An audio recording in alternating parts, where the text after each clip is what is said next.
Olá, boa tarde. Estamos hoje aqui com mais um depoimento ligado às atividades comemorativas dos 50 anos de reconhecimento do programa de pós-graduação em Geografia Humana da USP pela CAPES. E nosso entrevistado aqui na tarde de hoje é o professor livre-docente Hervé Teri. O professor Hervé completa 15 anos de credenciamento no PPGH, programa no qual, além de ministrar disciplinas e realizar pesquisas ligadas à geografia do Brasil, geografia política, cartografia temática e modelização gráfica, com ênfase na disciplina Disparidades e Identidades Brasileiras, cartografia temática e modelização gráfica, ele tem orientado pesquisa de mestrado e doutorado, principalmente nas linhas de pesquisa cartografia e geoprocessamento, imagens e representações do espaço geográfico, e território, economia e dinâmicas regionais. Então, vou passar a palavra para o doutorando Tiago Oliveira Neto, quem fará a pergunta do depoimento ao professor Hervé. Boa tarde a todos. Bom, a pergunta principal é: o que você gostaria de falar sobre a sua experiência como pesquisador, professor e orientador do programa pós-graduação em Geografia Humana, professor Hervé Teri? Primeiro, agradeço o convite. Para mim, uma alegria ser parte dessa série de depoimentos, que eu tenho uma longa história com o Departamento de Geografia, e sabendo que esses 15 anos que Reinaldo mencionou são uma parte da história, que o meu primeiro contato com o Departamento de Geografia e o PPGH praticamente data do seu início. Foi 74, foi 47 anos atrás, quando o jovem doutorando, o professor Monberg, apareci lá no Departamento de Geografia para conhecer alguns dos colegas que o Pierre Monberg me recomendou. E quem me recebeu, quando eu tinha meus 22 anos, foi ninguém menos do que Aziz Nabsaber, que me recebeu muito bem, que me explicou quem fazia o quê, que abriu portas, que se espantou quando ele soube que eu pretendia fazer tese sobre Rondônia, que era muito mais longe na época do que hoje, em termos psicológicos e de tempo, e foi a primeira experiência muito, muito gratificante de ser muito bem recebido, apesar de ser um jovem estrangeiro dominando mal o português. Realmente já tive uma primeira impressão boa. A segunda foi praticamente um ato falho. Muitos anos depois, em 2002, eu fui convidado para ser professor na UNB, em Brasília, onde comecei a lecionar sobre vários assuntos, inclusive modelização gráfica. Aí meus alunos de Brasília disseram que eles tinham dificuldade em achar textos em português sobre essa metodologia, porque era nova. Se por acaso eu não podia eu escrever alguma coisa que servisse de guia para eles. Diz, bom, posso fazer isso, mas eu não vou apresentar esse trabalho para nenhuma revista de Brasília, para não ter o risco de ser criticado, de me culpar por ter autopublicado. Então, vou mandar para uma outra cidade, onde eu não tenho a menor intenção de aparecer um dia como professor, e, portanto, eu mandei para a GEUSP, que publicou. Só que agora, obviamente, todo mundo pensa que eu publiquei na GEUSP porque sou professor da USP. Não é verdade. Bom, mas esse segundo contato foi interessante também, que apresentava uma metodologia inovadora, e os editores da GEUSP aceitaram e publicaram em duas ocasiões. A terceira, que foi mais decisiva, foi quando a Ana Fani me convidou para participar de uma série de livros que ela coordenava sobre geografia, especialmente geografia de São Paulo. Então, eu estava em Brasília e eu pensei em propor um artigo que ela aceitou, com o título um pouco provocativo para o pessoal de Brasília, que era São Paulo, capital do Brasil. Aí que eles me xingaram, mas você está fazendo o quê? Capital do Brasil é Brasília, não São Paulo. Não, expliquei. Em termos econômicos, humanos, de concentração de riqueza, de iniciativa, de tecnologia. Então, foi. Aí, como acontece às vezes no Brasil, não quero generalizar, a publicação do livro demorou. e a data na qual devia ter sido publicado passou e não foi possível publicar. Então, a Ana Fanny, não, desculpa, o Vanderlei pensou que ele podia organizar um evento franco-brasileiro para me dar uma outra ocasião de vir para participar do lançamento. Eu disse, bom, pode ser, por que não? Mas eu estava em Brasília ainda. Se você quiser fazer um evento franco-brasileiro em São Paulo, você tem que falar com o pessoal do consulado, eles que são habilitados a organizar. Bom, que seja, aí eu passei por São Paulo e fomos juntos no consulado para propor esse evento. E no carro, o Vanderlei, que tinha um carro com motorista na época, porque ele era prefeito da cidade universitária, me disse que, na verdade, ele tinha planos mais ousados. Ele não queria que eu viesse para o PPGH para um evento, mas sim como professor. E que talvez seria interessante a França criar uma cátedra para mim. Então, eu fiquei pasmo, agradeço muito a gentileza, você me faz uma grande confiança, mas você está sonhando. Não se cria uma cátedra assim tão facilmente. Bom, mas agradeço a gentileza e vamos lá. Chegamos no consulado, fomos recebidos pelo conselheiro cultural, pelo adido cultural, que disse, sim, não tem problema, esse evento que vamos organizar para vocês, mas, na verdade, eu tenho um plano mais ambicioso. Será que a USP cria uma cátedra para você? Aí os dois, eu olhei para os dois, eles disseram, vocês são bons amigos, vocês dois a mesma ideia, eu sou lisonjeado, mas não pense que é tão fácil criar uma cátedra assim. Mas agradeço. Bom, tá bom. Aí eu voltei para Brasília, e uns meses depois, semanas depois, a embaixada, eu contei a história para eles, mas aí eles disseram, bom, lembramos que você falou, vem um ministro francês da educação em São Paulo, no Brasil, e o gabinete político dele está doido para ele poder anunciar alguma coisa. Você acha que os colegas da USP aceitariam essa ideia de cátedra se a gente coloca algum dinheiro? Bom, talvez. Aí eles fizeram um plano e tal. Só que eles tinham marcado, desculpa, o ministro tinha marcado a sua viagem exatamente uma semana que eu estava na França.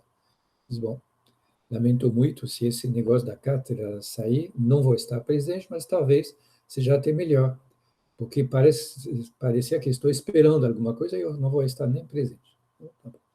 Fui para a França e uns dias depois alguém me falou, você não soube, a visita do ministro foi cancelada. Bom, então lá foi a ideia, azar. E voltei para o Brasil, retomei as minhas atividades e tal. E uns meses depois eu liguei para a embaixada. Aí o conselheiro cultural me disse, mas você está acordando agora? Eu digo, por quê? Você não sabe que criaram uma cátedra para você? Não, não sei.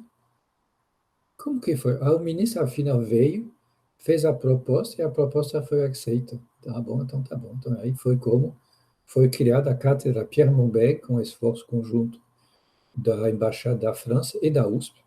A USP que teve a generosidade de colocar um complemento de salário para mim. Então aí cheguei como titular, que estou até hoje, de uma cátedra Pierre Monbeck, que é meio fantasma, porque na verdade hoje não tem mais nem lugar, nem salário, nem nada. Eu acabei sendo integrado pela gentileza dos colegas como professor normal. Mas isso foi a história da minha chegada. E contei um pouco em detalhe, que são vários episódios que me trouxeram aí. Bom, então isso foi as etapas. Então, por que 15 anos depois ainda estão aí? Porque achei um lugar extremamente estimulante para mim, que é no PPGH, por duas razões principais. São os colegas e os alunos. Os colegas, da mesma maneira que o Aziz Nabsaba e vários outros, Anis Lecoq-Müller e vários outros me receberam em 74, quando eu cheguei de paraquedas com essa cátedra, que ninguém tinha pedido nada, então os colegas consideraram que era interessante e me receberam muito bem. Eu perguntei o que eu podia fazer. Diz, bom, não sabemos, que nunca tivemos uma cátedra criada assim de surpresa, então, diz, bom, então o que vocês fazem? Nós lecionamos na graduação e na pós. Na graduação, pega no catálogo de disciplinas, E na pós-graduação você propõe uma disciplina e se você for aceito, você pode lecionar e talvez depois orientar. Bom, aí eu fiquei olhando, olhei na lista, no currículo, né, das possibilidades, e eu vi que tinha uma disciplina que se chamava região e regionalização, alguma coisa parecida. E aí a chefe do departamento era a Amália Inês, na época, ele disse, sim, pode ser, se você quiser, pode começar assim. Mas o que nós gostaríamos mesmo é você lecionar sobre a Europa. Aí eu fiquei surpreso, mas tem um pequeno problema, eu não sei nada da Europa, eu sou um especialista do Brasil, sempre fui um brasilianista. Aí ela diz, bom, mas você é europeu, você tem convivência e imagina que você pode preparar uma aula. Bom, então, voltei para a França, comprei um monte de livros e mergulhei e comecei a dar por vários semestres seguidos Geografia da Europa, que foi extremamente interessante para mim, porque eu vi nas reações dos alunos o que eles pensavam da Europa e não correspondia com o que eu pensava da Europa. Primeiro ponto, eles tinham uma visão que a Europa era um conjunto. Era mais ou menos o equivalente do Brasil, que, aliás, tinha 27 Estados-membros, como tem 27 estados no Brasil. Eles tinham a impressão que era um conjunto dentro do qual tinha algumas disparidades, que nem no Brasil. Então, isso mudou um pouco o meu olhar sobre o meu próprio continente. Aí dei as aulas, tive muitas conversas, muitas mal entendidas às vezes, então foi bem estimulante poder explicar, pesquisar sobre o meu próprio continente, que eu nunca tinha feito, lecionar e ter um retorno de um olhar que mudou a minha visão. E claro que era sempre comparações entre o Brasil, que conhecia melhor, e a Europa. Então, isso foi formador. Aí, os 2 anos da cátedra se esgotaram e eu resolvi. Os colegas pediram um prolongamento, que por várias razões administrativas, para não dizer burocráticas, não aconteceu, mas aí eu resolvi ficar, porque gostei muito do ambiente intelectual e da amizade, das relações boas, então fiquei. Só que ainda dei 2 anos na graduação, dessa vez sobre a Amazônia, que eu tinha percebido que na lista das disciplinas tinha 5 disciplinas regionais sobre o Brasil, uma por região. Eu perguntei quem dá a Amazônia. E alguém, o diretor, que não lembro quem era na época, disse: tem um problema, ninguém quer lecionar a Amazônia no momento. E, bom, talvez seja muita petulância um estrangeiro lecionar sobre uma região brasileira para brasileiros, mas eu tenho alguns anos de experiência. A minha tese foi na Amazônia, então posso propor, foi aceito. Aí, mesmo assim, eu fiquei um pouco em dúvida. Então, a cada primeira sessão da disciplina, eu sempre perguntava aos 60 ou 70 alunos presentes, quem de vocês já foi para a Amazônia? Nas 4 ou 5 vezes que eu dei essa disciplina, nunca passou de 2. Geralmente tinha um, às vezes 2, que conhecia a Amazônia, geralmente filhos de militares, que tinham passado um tempo na Amazônia. Eu disse, bom, então, por acaso, mesmo sendo estrangeiro, acho que eu conheço a Amazônia melhor que vocês. Então, me sinto mais à vontade para lecionar. E aí foi extremamente interessante também. Então, isso me deu uma experiência pedagógica nova nos 2 casos.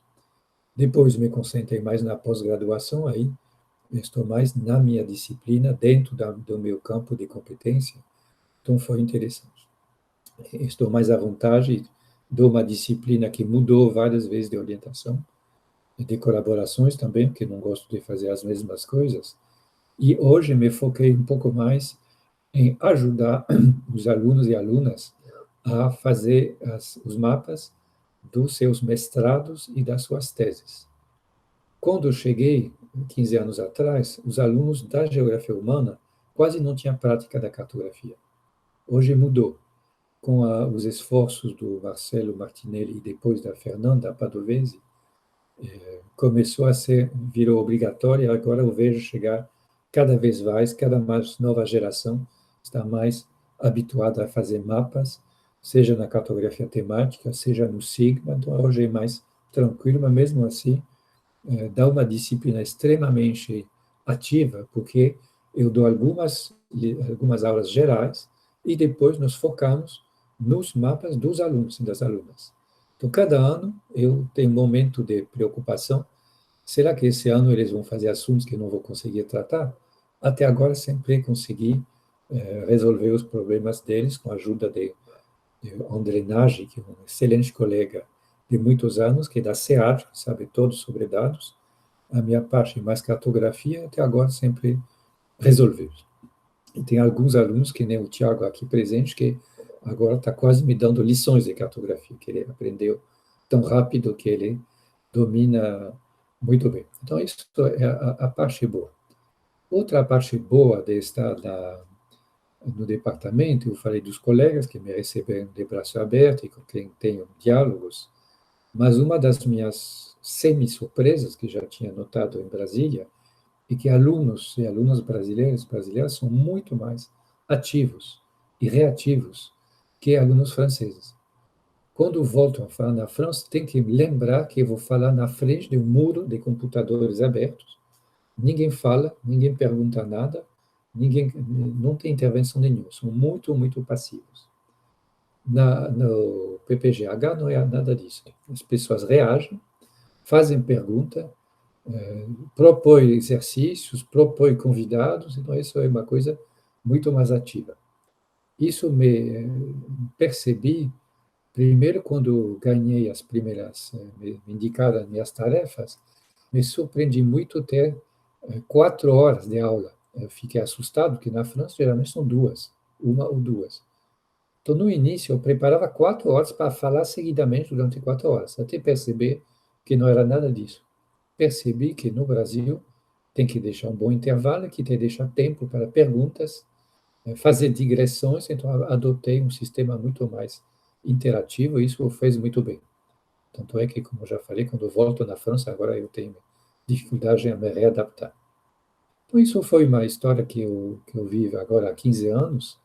Alguns dos alunos que eu conheci em 2005 hoje são doutores, professores em várias partes do país. Alguns foram fazer uma outra carreira e voltam agora, que é o caso de um doutorando, de um mestrando, que vai começar comigo esse ano, um mestrado, quando eu o conheci 15 anos atrás, o Aniel, quem já tem uma longa convivência, que já escreveu a meu pedido na Herodot, na revista francesa. Então, tem agora alunos de várias gerações, de várias regiões do país. O Tiago vem de Manaus, ele se formou inicialmente em Manaus, mas passou um tempo depois no Sul e agora em São Paulo. Tivemos uma boa relação de trabalho. Acho que ele é ainda mais doido do que eu, no que se toca a cartografia. Acho que publica talvez mais do que eu até. Então, isso é uma coisa que eu, com quem me dei. Tem um grupo de alunos que trabalham comigo. Esse ano, por razões muito tristes, ele aumentou, porque 2 dos doutorandos da Nelly, parecida de Melo Terry, minha esposa, faleceu meses atrás, e aí 2 dos doutorandos resolveram pedir continuar comigo. Aceitei e tivemos, como cada mês, uma reunião de mestrão de doutorandos, na qual eles se apresentaram e tem um sentimento que eles vão se integrar muito bem na equipe, que de fato funciona como equipe. Eu faço reuniões um a um ou um a uma quando for necessário, mas a maior parte do tempo, além de fazer a minha disciplina e às vezes de voltar na disciplina como monitores, oficiais ou clandestinos ou voluntários, essas reuniões de doutorandos e mestrandos são extremamente estimulantes para eles, que realmente eles se relacionam entre si, tem 2 ou 3 temas e assuntos sobre os quais eles se concentram, e é extremamente bom para mim também, porque eu tenho que ficar atento e sempre na ponta da pesquisa para poder atender, porque não é à toa que a USP é excelência há 15 anos, e cada vez que tem uma avaliação, mesmo ela não querendo, o departamento, o PPGH, não querendo entrar nas maneiras um pouco burocráticas de ser avaliada, continua sempre sendo avaliado como uma das melhores do país, pelos critérios quantitativos e ainda mais qualitativos. Então, essa estimulação intelectual que eu tenho sempre dos colegas, dos alunos, me fazem bem. Isso também testemunhei, porque eu tenho convites regulares de lecionar em várias partes do país, porque eu tenho a ambição de tentar entender o Brasil como um todo, é uma pretensão bem francesa de querer abrir muito o leque, e escrevo sobre várias partes do país, e eu sou convidado em várias partes do país, de norte a sul, e cada vez vejo que quando chego com o rótulo de professor da USP, isso abre qualquer porta. Já tive até encrencas com polícia militar em Roraima, ou vários assim, o que esse gringo está fazendo aqui? Basta dizer, não, eu sou professor da USP, resolve o problema. Então, isso é o cartão de visita dado pela excelência da USP em geral, me ajuda muito também nos trabalhos de campo. Nunca foi muito sério, nunca teve problema sério, porque exatamente eu vinha já com essa chancela de uma das melhores universidades do país.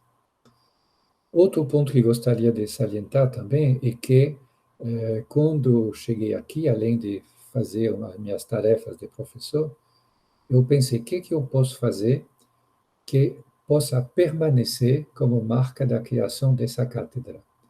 Aí eu comecei a pensar, lá em 2005, 2006, era muito novidade ainda a ideia de fazer revista eletrônica. Então, eu disse, talvez eu podia tentar fazer isso. Aí eu fui procurar possibilidade de fazer uma revista autônoma, dentro da USP, ou outro lugar. Foi quando eu ouvi falar de uma iniciativa do Ministério da Pesquisa da França de criar um portal público de revistas. E na época se chama revue.org, que mudou o nome depois, se ampliou, aumentou, e hoje se chama Open Edition, porque tem agora realmente uma dimensão muito maior. Quando eu procurei o pessoal, que era um doutorando que tinha criado uma revista dentro do seu departamento, dentro dos moldes novos de Open Access, distribuição pelo web, etc., etc., aquela novidade, 2, 3 anos antes, quando eu cheguei, tinha 30 revistas. Hoje tem mais de 500 nesse portal. Aí diz, bom, então é isso que eu quero, que é público, gratuito, com apoio de funcionários que mantêm o software permanentemente atualizado. E eles tinham aceito a ideia de uma revista de geografia como desafio. Então, você vai querer colocar mapa, sem dúvida.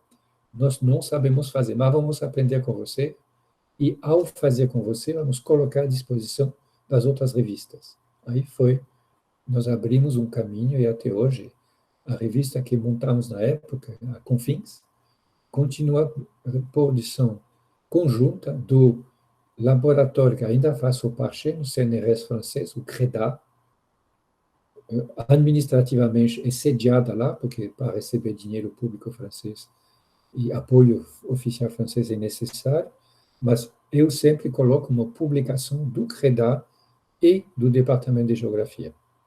E dentro do comitê de redação, dentro dos autores, tem um bom número de colegas da USP. Só presta atenção de não ter demais, para não ser uma revista paulista. Eu faço questão de manter uma revista brasileira, franco-brasileira, e até cada vez mais europeia e sul-americana. O CNRS, que nos apoia, insistiu na necessidade de ter uma rotação na direção. Então, como já tinha passado 2 vezes 5 anos, foi necessário agora passar o bastão para uma outra pessoa. Aí eu escolhi um colega, o Sébastien Velu, que foi meu aluno, que foi depois meu colega e depois foi meu chefe. Então, agora temos feito o ciclo todo. Aí, na hora de procurar alguém, eu procurei. Ele é especialista, ele passou 4 anos no Chile e fez tese sobre a Argentina.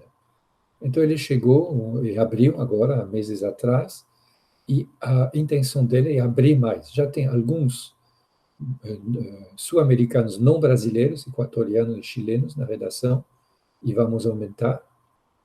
Talvez poderíamos até cubanos, se o Reinaldo nos ajuda com isso, e também alguns europeus não franceses para ampliar. Já publicamos vários artigos sobre outros países sem ser Brasil e França. Então, vamos tentar ampliar mais. Já publicamos francês, português, espanhol e inglês. Então, isso é uma coisa que é muito o fruto da minha presença do PPGH, que sempre me ajudou. E muitos dos colegas do PPGH são avaliadores e autores, e sempre apoiaram muito a difusão da Confins, que funciona muito bem. Agora estamos com uma base quase fixa, quase raramente baixamos de 100 mil visitas por mês. Ou seja, depois de 50 números, acho que o lugar está assegurado. Não somos oficialmente Qualis A2, eu tinha esperança de passar a A1, mas pelo que entendi, é capaz que a gente volte a ser A3. Não volte não, nunca fomos. Passamos a ser A3. Desisti de entender os mistérios do Qualis. Então, resolvi que ia fazer o meu trabalho, que qualidade sempre paga. Na França, o equivalente da Qualis foi abolida alguns anos atrás, quando tínhamos depositado um dossiê, ou seja, nunca fomos nem reconhecidos como uma revista francesa. Mas, dentro do sistema francês, ninguém dá a menor atenção aos rótulos agora. As pessoas vão pela qualidade. E os colegas do Conselho Consultativo das Universidades me disseram várias vezes que não, artigo da Confins é altamente considerado. Porque sabemos que vocês publicam coisas boas. Rótulo ou não, não tem importância. Então, conseguimos o apoio. Eu pedi um apoio financeiro simbólico do CNRS, mais parte a chancela científica, e com isso funciona bem. Nós funcionamos com orçamento zero, que tem uma grande vantagem, que ninguém pode cortar nosso orçamento, que não temos. Então, a boa vantagem dos colegas, dos alunos, do Comitê Júnior, que nós criamos. Então, temos muitos apoios de boas vantagens, isso é uma das coisas que também encontrei uma boa vantagem no PPGH. Bom, desculpe eu ter falado muito, mas eu tenho muita coisa a contar. Então, só tenho coisas boas a dizer, porque nunca tive o menor problema, apesar. Eu cheguei um pouco cauteloso. Eu sou um gringo que chega aqui de paraquedas, o que eles vão dizer? Só tive coisa boa, contatos bons com os colegas, contatos excelentes com os alunos. Com certeza, tem alunos que não gostam nada do tipo de geografia que eu faço, simplesmente eles não me procuram. Então, tem os que me procuram, vêm sabendo o que eu faço e me dou bem com eles. Só para terminar, eu tive até um pequeno susto inicial, porque os colegas e alunos com quem eu trabalhei, os 3 primeiros, se chamavam respectivamente Dutenköfer, Wissenbacher e Rückert.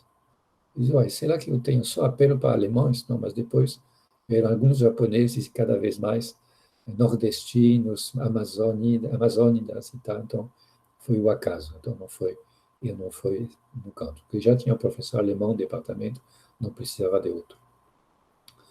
E mais isso que eu queria dizer para vocês, acho que realmente foi um depoimento, não foi aula, não foi nada, mas foi contando um pouco da minha história com o PPGH. Muito obrigado, professor Hervé. Realmente foi um depoimento muito profundo, muito sentido. A gente percebe seu encantamento com esse nosso país. E eu também, se tenho que dizer que eu também, em muitas ocasiões, tive essa mesma forma de pensar que você. Como vai ser o enfrentamento com os alunos? Um gringo que está chegando aqui a falar de coisas que será que pensa que vou impor alguma questão? Enfim. Mas o importante é que foi um depoimento muito bonito, muito completo na sua dimensão, de sua percepção, de sua entrada no PPGH e de forma coerente com a celebração desses 50 anos e mais que nós estamos, em esta ocasião, nós estamos tratando. Então, muito obrigado e agradeço a ajuda do Tiago também e até a próxima. Obrigado.